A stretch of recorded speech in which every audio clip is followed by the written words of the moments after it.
राम्रो आउँछ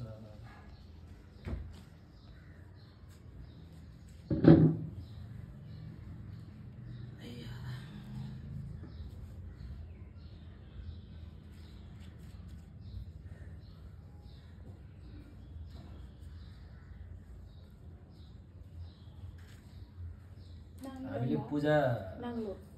पहिला पनि लगाएको गुरु हजुर तर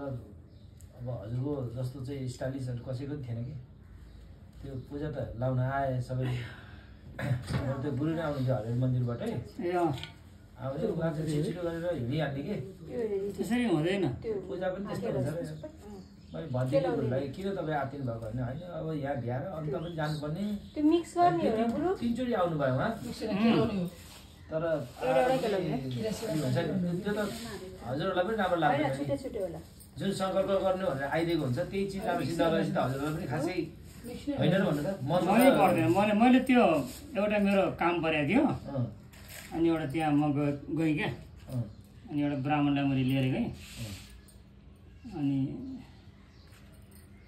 केही पनि न मन्त्र उच्चारण गरेछन्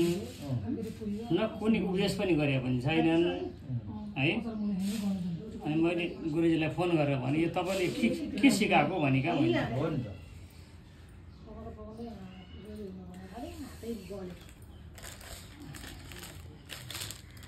त्यो अर्थै छैन त्यसको त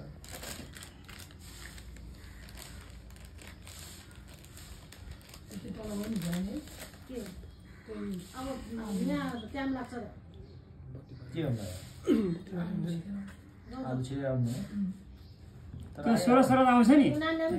म एक ठाउँ मात्रै गर्छु है म 16 ठाउँ कहीँ जान्न म हो त 16 आमा दिप बाहुनहरू पूजाको देखेर दङ्ग गर्छु एक दिनमा 7 वटा भ्याइदिन्छु भन्छ त